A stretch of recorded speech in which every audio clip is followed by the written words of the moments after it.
Barrio, Barrio Latino.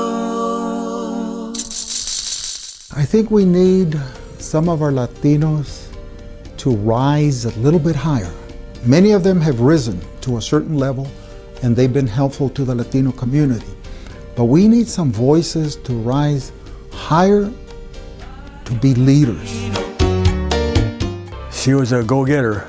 I'll tell you, I could tell then that she was gonna go someplace, because she just had it in her that she couldn't stand still. She wanted to be doing something all the time.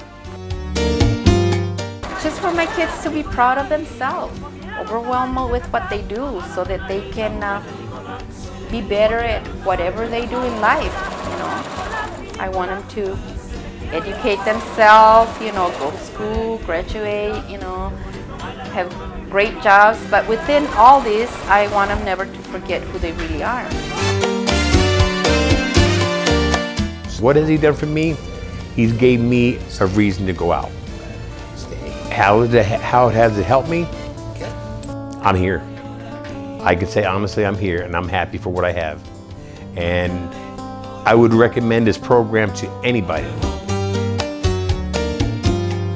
I used to load freight trains for the Union Ice Company in Oxnard, California. Every time we loaded a special order, we would have to take a photograph, a Polaroid of it for insurance purposes. So I went from photographing heads of lettuce to heads of state.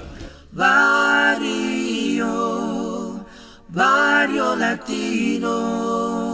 Hello, I'm Jesus Hernandez. This is LatinosNow Arizona.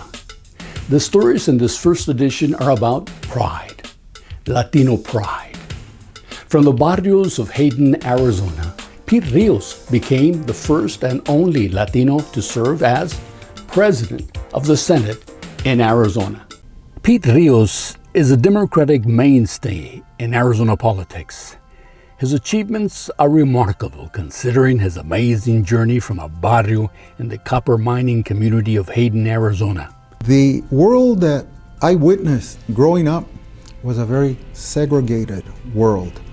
All the Mexicanos lived on one side of the wash in the barrio. All the gringos, as we called them, lived on the other side in the white section of town. I was very reluctant to go to school because I was afraid. I didn't know one word of English. Rios went on to earn a BA in sociology and a master's in social service administration from ASU. He says his desire to learn how the legal and political systems work was triggered by a childhood experience. And this is probably what really turned my life around. I was driving my dad's old pickup truck. I took it without permission, but I was 15, shouldn't be driving. So I drove it up the San Pedro Road, and I'd be darned if there wasn't a cop behind me.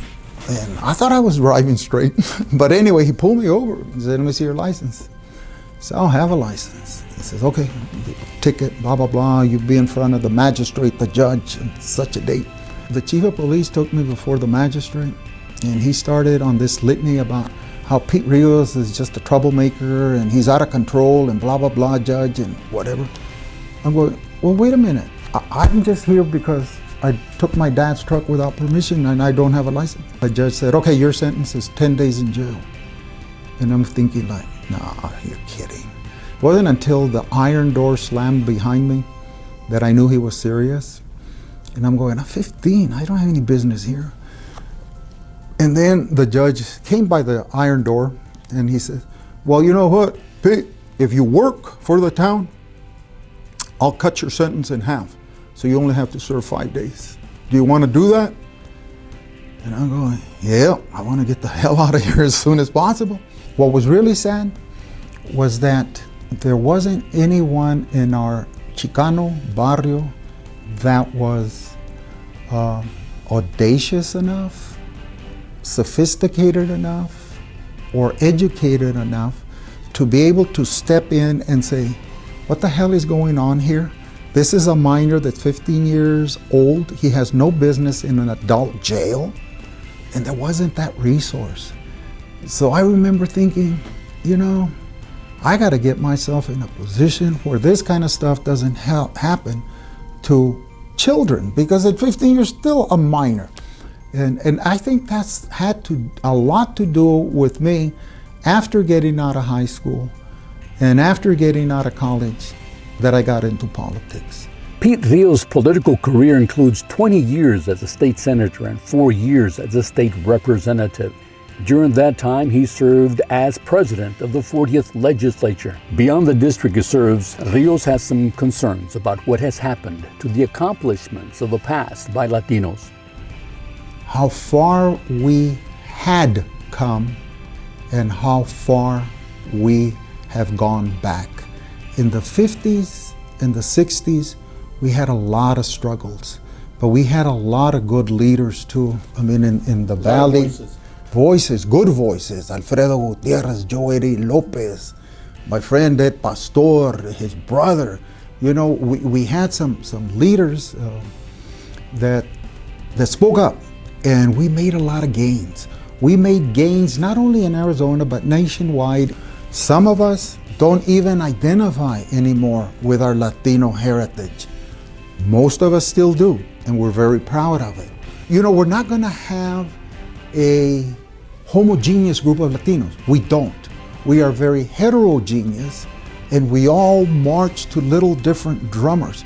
And hopefully, we can still reach out and bring some back to have a cadre of Latino leaders that know what it's all about, that know what their culture is about, that know what their nana and tata believed in. Having served in the Arizona legislature for over 20 years, Rios says there's a need for Latino legislatures to step up and be heard. He senses a lack of self-assurance. I think it's insecurity that they still don't feel secure enough, knowledgeable enough to take that step and be able to stand and defend it. It's not that they're complacent. We need to provide them a higher comfort level that you can do it. You can do this. And they need to do what Congressman John Lewis said, and said for many years before he passed, and that's to challenge, to take courage, to do things. Raw courage. I don't see raw courage in the legislature right now. And do it and make trouble, but make sure it's good trouble. You know, and if somebody there will kind of take that little message that John Lewis. Julia Soto Sosaya was about pride and addressing important community issues, like providing scholarships to Latino youth. She had a favorite saying: if one door closes, another door will open. Here's her story.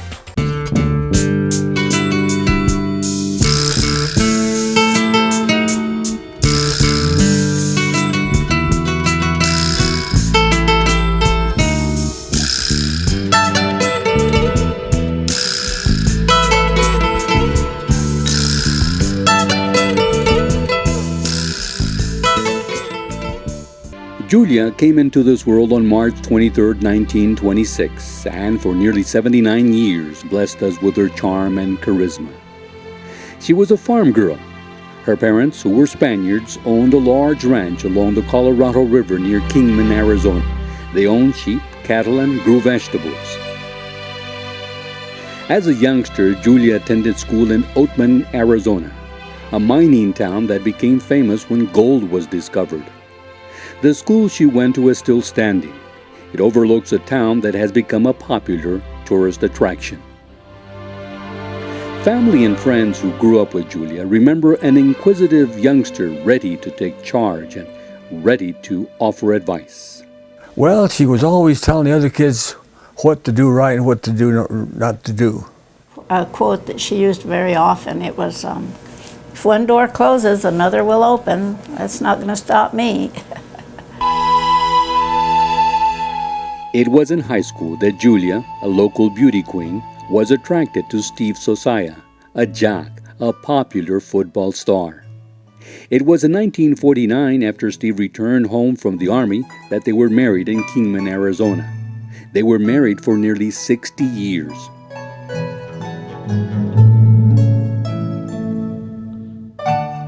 We like 3 months have been 60 years. Yeah.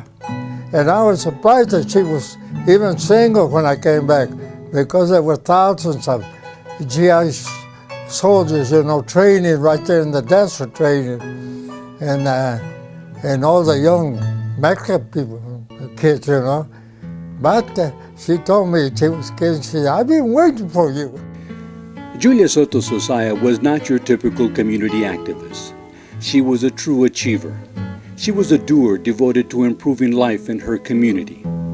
She was single-minded with unrelenting determination and tireless energy.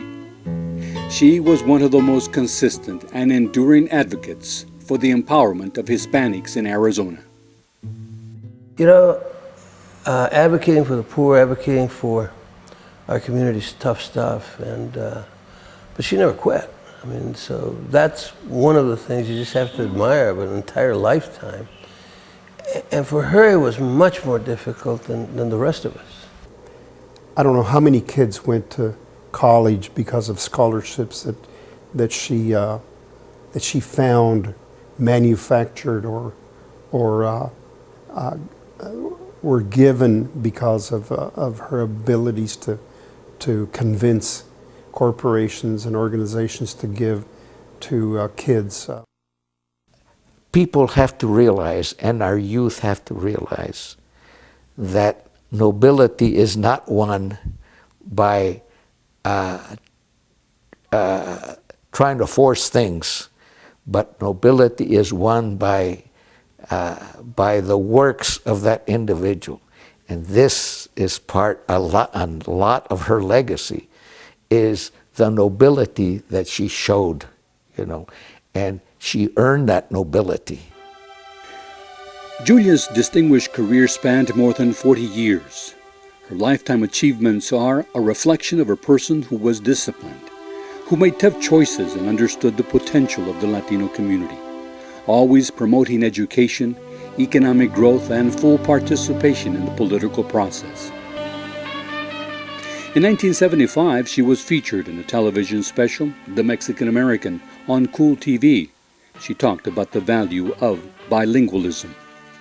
I'm so proud that today you have the ability to be bilingual, and that, you know, the dying away of the Spanish language, that is over, and that we're coming to a period when it's all right to talk Spanish. Her success was not overnight. Julia set long-term and short-term goals. For 16 years, she worked for the Arizona Department of Economic Security and later for U.S. Senator Dennis DeConcini.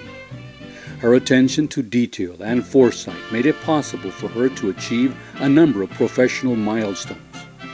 Among them is establishing Arizona's first 24-hour Spanish-language FM radio station, KNNN. That was the biggest accomplishment for Julia. As a woman, she grew up in a generation that probably did not afford all the rights, and as a Hispana, obviously the culture and probably didn't allow her all the opportunities, but she never let anything get in the way. There was never an excuse of why she couldn't do something. And so she went from a community activist to a businesswoman, and our community, not only the Hispanic community, but I think the community in general, has benefited by her presence. And hopefully the chapter that's written about her will be an important chapter of not only Arizona, but also what she contributed nationally as a businesswoman and also an activist.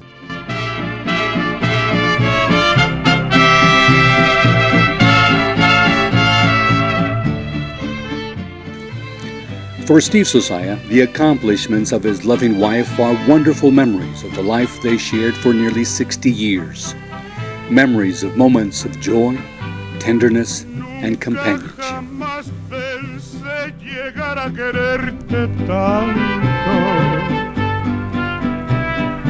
Nunca jamás pensé llegar a quererte así.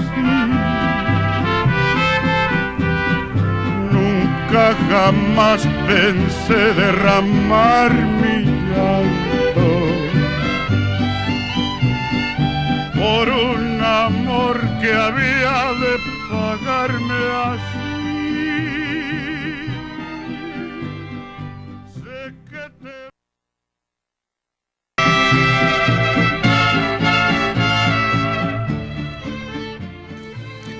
For Steve Sosaya, the accomplishments of his loving wife are wonderful memories of the life they shared for nearly 60 years. Memories of moments of joy, tenderness, and companionship. Jamás pensé llegar a quererte tanto. Nunca jamás pensé llegar a quererte así. Nunca jamás pensé derramar mi llanto por un amor que había de pagarme así. In the town of Guadalupe, Arizona, there's an organization, a dance group, a family business that encourages youth to be successful without losing their pride, their cultural pride.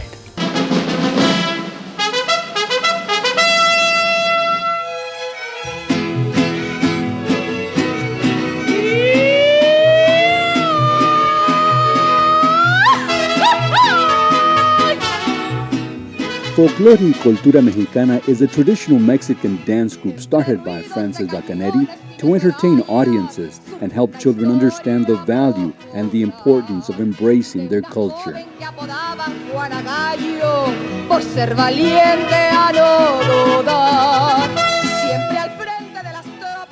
You know, it started being just a dance troupe, but it's more than that. It's a family affair. When they have a great performance and they have a great audience, I mean, there is no bigger prize than that. It used to be that, okay, you did this, you need to be ashamed of it. And no, it shouldn't be that way. You know, they should be proud that they have something to give.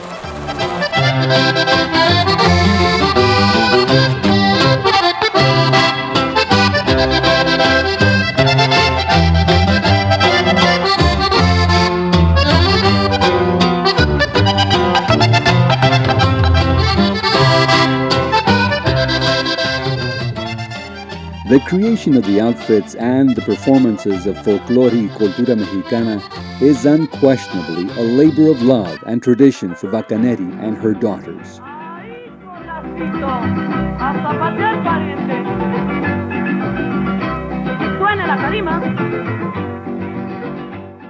My dream is, in reality, just for my kids to be proud of themselves, overwhelmed with what they do, so that they can be better at whatever they do in life.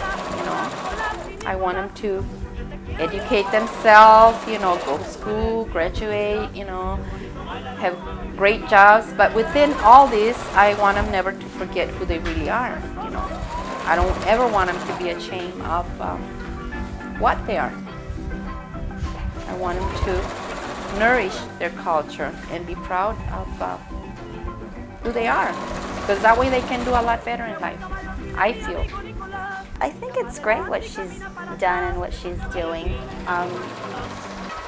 You know, she's, you know, made me learn how to make these dresses, you know, whether I wanted to or not. She said, you know, if you're gonna, you know, be a part, you know, be a teacher, you know, teaching folklorico and, you know, dancing, you should know how to make the dresses, and you should, you know,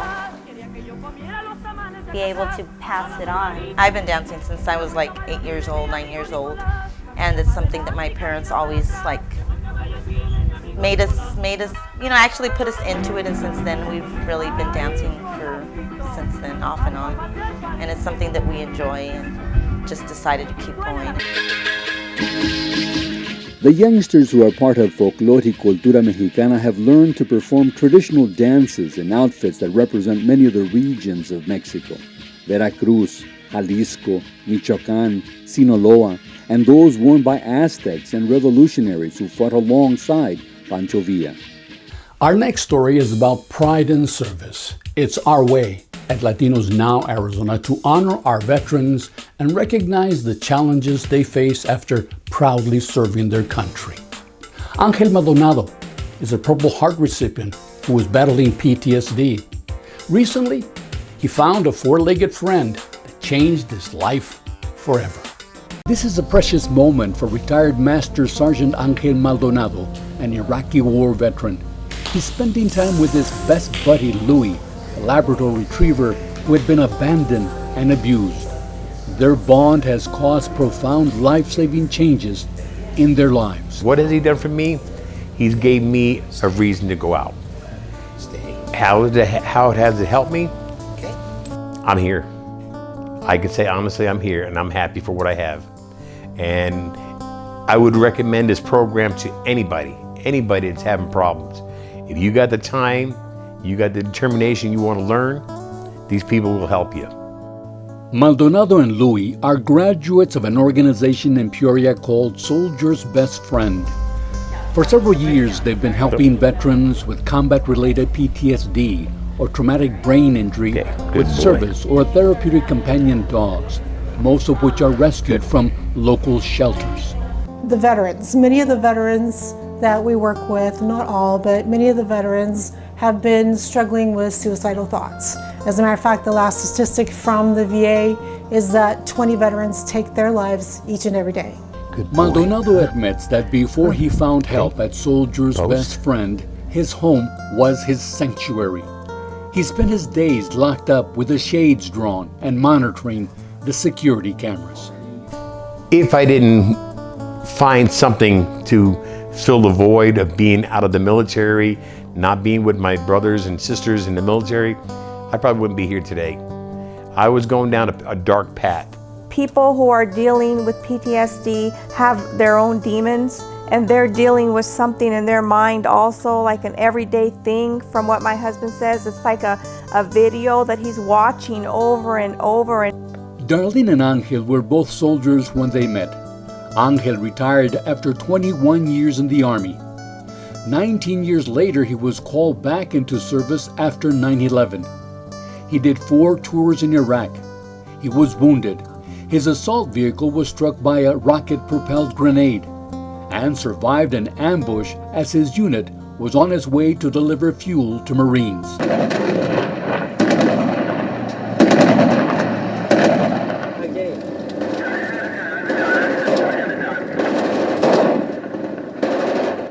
We sat there for 2.5 hours fighting, no air support, no nothing. I mean, basically, it seemed like it was never going to end. But finally, help did come.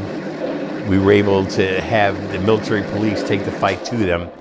When they finished doing the count, they said there was anywhere between 300 of insurgents against 26 of us. Final tally was 260 killed on their side. I brought my guys home. He was a different man when he came back.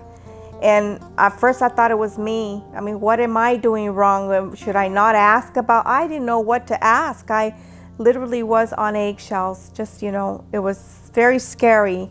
And then I knew something was wrong. This is not the man I married. The Purple Heart and Army Commendation Medal retired Master Sergeant Angel Maldonado received are reminders of moments in his life he would like to forget. With the help he's received at Soldier's Best Friend, Maldonado is in a better place. He is now a lot more calmer. He used to have so much anxiety, and I felt like he was always angry at the world and especially towards me. So I think having Louie has really calmed him down, and now when he gets anxiety, he calls Louie, or Louie notices that something's wrong with him, and they bond, and it's just the calmness is wonderful. The bond between Maldonado and Louie has made a difference in their lives. Maldonado now considers Louie his battle buddy. I don't go nowhere without him. I don't. And I tell you what, as time has went on, I've now had him about 1.5 years, and things have gotten better. I do venture out now. I do go out and meet people. I do go out and participate in things, and I do volunteer with Soldier's Best Friend. Maldonado accepts the fact he will never be the person he was before, but the steps he has taken to learn to cope with PTSD is helping him and his wife. I love him to death. He's my life. He's always been my life. I've sacrificed so much for him, and and for our marriage, and I have fought for our marriage. I have fought very hard to show him that I'm not going anywhere. I'm always going to be here. Maldonado and Louie represent the wonderful services provided to veterans at no cost to There them you go. by the staff and volunteers at Soldier's Best Friend in Peoria. During the last 6 years, some 200 veterans have graduated from the program. As I mentioned, this first edition of Latinos Now Arizona is about pride. Jenny Lasoya has documented hundreds of social and cultural events that reflect our wonderful legacy, our Latino pride. You'll be surprised to find out how he became a photojournalist. I used to load freight trains for the Union Ice Company in Oxnard, California. Every time we loaded a special order, we would have to take a photograph, a Polaroid of it for insurance purposes. So I went from photographing heads of lettuce to heads of state. Arizona's Latino paparazzi, Johnny Lasoya, understands that photography is the universal language that speaks to the heart. Very fortunate to photograph Barack Obama prior to him being president, and then when he was president, Bill Clinton, Bernie Sanders, Senator Bob Melendez, of course our Honorable Congressman Ed Pastor, Vicente Fox of Mexico, who was here at Alac, at the location we're at today.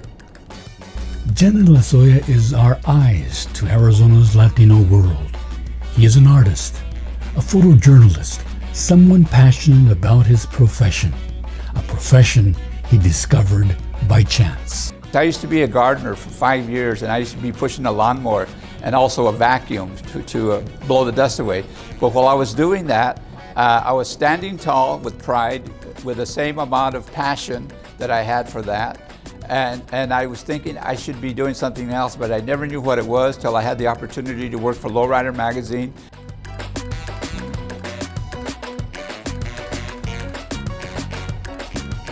This is a project that I'm working on. It's called Images and Impressions. Okay. But the true title will be Lowrider Legacy. It's going to be a series of volumes, like the Encyclopedia Britannica, but for lowriders.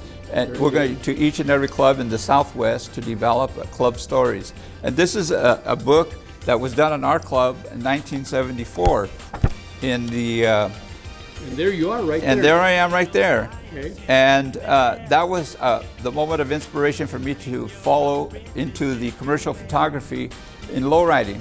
Unbeknownst to me, 2 years later I would be working for Lowrider magazine. Lasoya's image helps to inform us, inspire us, and amaze us. He is a vigorous advocate for improving life for Latinos. His photographs are like poems about our Latino times.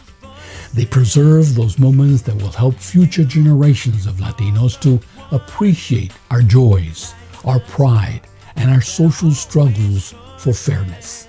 Done a lot of different images throughout the Southwest, and one of the most important ones again is in my heart is working with Dolores Huerta, and she has the passion that very few people have. And the first time I was in a march with Cesar Chavez in 1968, I was there for the party, but now I'm there for the work. Arizona's Latino paparazzi believes there is no greater honor than to have the opportunity to advance, to embrace, and preserve the remarkable legacy of Latinos. I've got to stand up and speak my voice, and you know I will, whenever there's a lot of noise. In future editions of Latinos Now Arizona, with your help, your suggestions, we will showcase more stories about the achievements of Latinos, their pride, their issues and concerns. Latinos Now Arizona is an opportunity for us to reaffirm the amazing contributions of Latinos. I'm Jesus Hernandez. My message to you, never be less than your dreams.